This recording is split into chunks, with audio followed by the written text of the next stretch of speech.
अस्सलाम वालेकुम। University of engineering and technology Lahore ने एक बहुत ज़बरदस्त ईजाद की है।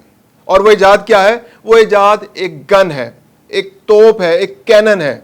और ये कैनन, ये तोप, ये गन दुश्मन के खिलाफ इस्तेमाल नहीं होगी, किसी इंसान पर इस्तेमाल नहीं होगी या किसी पड़ोसी मुल्क पर इस्तेमाल के लिए नहीं बनाई गई, बल्कि ये पाकिस्तान के अंदर एक बहुत बड़ा अफरीद जिसको स्मॉग कहते हैं उसके खात्मे के लिए इस्तेमाल होगी। यानी इस गन के जरिए हवा में मौजूद कसावतों को हवा से साफ करके ज़मीन पर लाने के लिए इस्तेमाल किया जाएगा।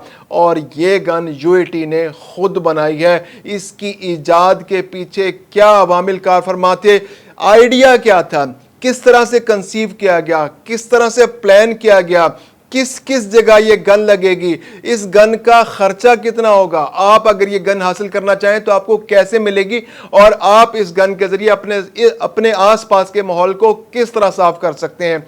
इन तमाम सवालों के जवाब हम तलाश करने की कोशिश करेंगे आज के इस व्लॉग में। मैं हूं खुर्रम कलीम और आप देख रहे हैं 24 डिजिटल। पाकिस्तान में जब भी सर्दी का मौसम आता है तो एक खौफ की फिजा होती है, क्योंकि जैसे जैसे सर्दी आएगी उसी तरह से हवा के अंदर स्मॉग आ जाएगी। पिछले 12-14 साल से ये मसला हर गुजरते साल के साथ बढ़ता चला जा रहा है। और अब तो अक्टूबर का पहला हफ्ता आता है और हवा के अंदर इतनी कसाफतें हो जाती हैं कि आपके लिए सांस लेना दुश्वार हो जाता है, आपकी आंखों में जलन शुरू हो जाती है, आपके फेफड़ों में बीमारियां लग जाती हैं, आपको सांस की तकलीफ हो जाती है, आपको डॉक्टर के पास जाना पड़ता है, जिल्द के अमराज हो जाते हैं, लोगों को मुश्किलात होती हैं, सेहत के बहुत सारे अमराज पैदा हो जाते हैं। यानी एक अंदाजे के मुताबिक अगर एक आदमी जो स्मॉग के माहौल में रहता है वो हवा के जरिए जितनी कसाफत हर रोज अपने फेफड़ों के अंदर लेके जाता है वो 2 पैकेट सिगरेट के बराबर होती है। यानी 40 सिगरेट के बराबर कसाफत आपके फेफड़ों के अंदर जाती है। और ये स्मॉग फैलती कैसे है? स्मॉग फैलती है जब आप किसी जगह कंस्ट्रक्शन वर्क करते हैं, वहां डस्ट फैलती है। आप कहीं पत्थर तोड़ रहे हैं, स्टोन क्रशिंग कर रहे हैं, उससे डस्ट उड़ती है। आप कहीं इंडस्ट्रियल एरिया में रहते हैं, वहां पर फैक्ट्रियां हैं, फैक्ट्रियों में चिमनियों में से धुआं निकल रहा है, वहां से कसाफतें पैदा होती हैं।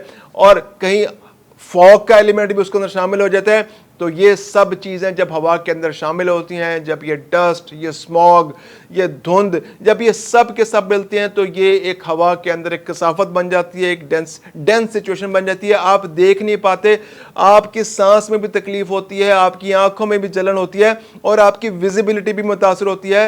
एक्सीडेंट्स होते हैं पाकिस्तान के अंदर। ये अक्टूबर के पहले हफ्ते से लेकर दिसंबर के एंड तक ये सूरत हाल इंतहाई पेचीदा होती है, जिसका कोई हल हमारे पास फिल वक्त मौजूद नहीं है। लोगों के अंदर अवेयरनेस कैंपेन्स होती हैं कि आप आग ना लगाएं, फसलों को आग ना लगाएं, आप फैक्ट्रियां एहतियात करें, सॉलिड वेस्ट मैनेजमेंट अच्छी होनी चाहिए, लेकिन इसका कोई मौसर इलाज नहीं निकल सका।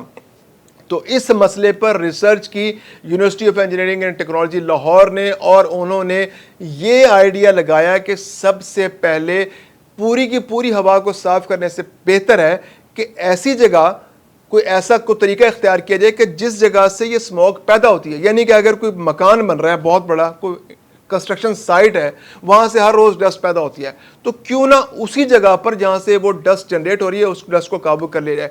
कोई फैक्ट्री है, उस फैक्ट्री से धुआं निकलता है, तो क्यों ना उस फैक्ट्री के अंदर जाके उस धुएं को काबू कर लिया जाए। अगर कहीं स्टोन क्रशिंग होती है और उस क्रशिंग से बहुत ज्यादा डस्ट पैदा होती है और मीलों तक फैल जाती है, तो क्यों ना उस यूनिट के ऊपर जाकर उस जगह पर ही उस धुएं को, उस डस्ट को काबू कर लिया जाए। तो उसके लिए एक उन्होंने एंटी स्मॉग गन बनाई है। ये एंटी स्मॉग गन जो है एक तोप की शक्ल की गन, एक तोप है, बाकायदा छोटी सी तोप है जो आप विजुअल्स में देख भी सकते हैं। और वो इस तरह ऑपरेट करती है कि वो हवा को बहुत तेजी से फेंकती है।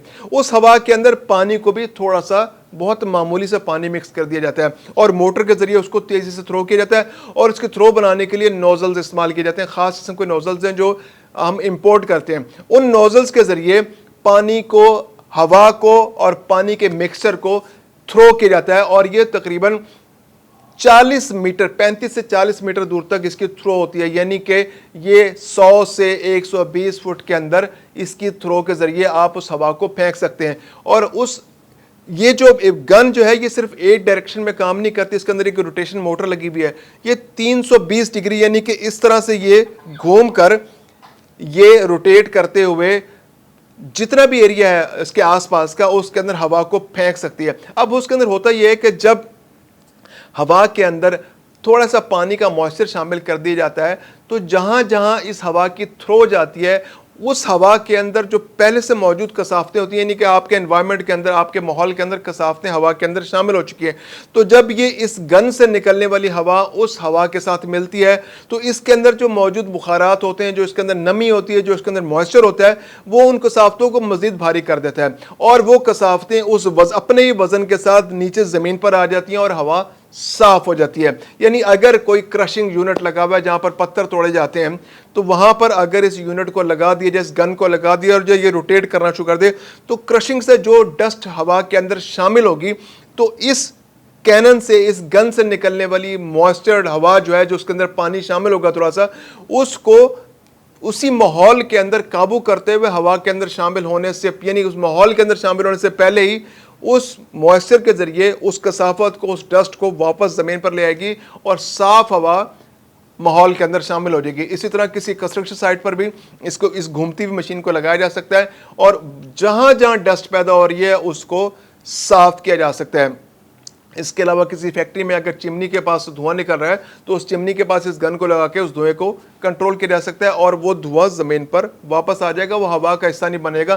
اسی طرح اگر آپ کی گلی کے اندر کوئی بہت بڑا مسئلہ ہے، اگر گلی کے لوگ مل کر اگر چاہیں کہ جی ہماری گلی میں بہت ڈسٹ ہے، ہمارے اندر بہت پولوشن ہے اور ہم اسموک سے بہت پریشان ہیں، تو ہم دو یونٹ، ایک گلی کے اس کونے پہ یونٹ لگا لیتے ہیں، اس گلی کے اس یونٹ پہ کینن لگا لیتے ہیں، تو وہ اس کے ذریعے بھی اس اپنی گلی کی حد تک چند گھروں کے ماحول کو صاف کیا جا سکتا ہے۔ تو اس کی بہت افادیت ہے۔ اب سوال یہ پیدا ہوتا ہے کہ اس کی مالیت کتنی ہے؟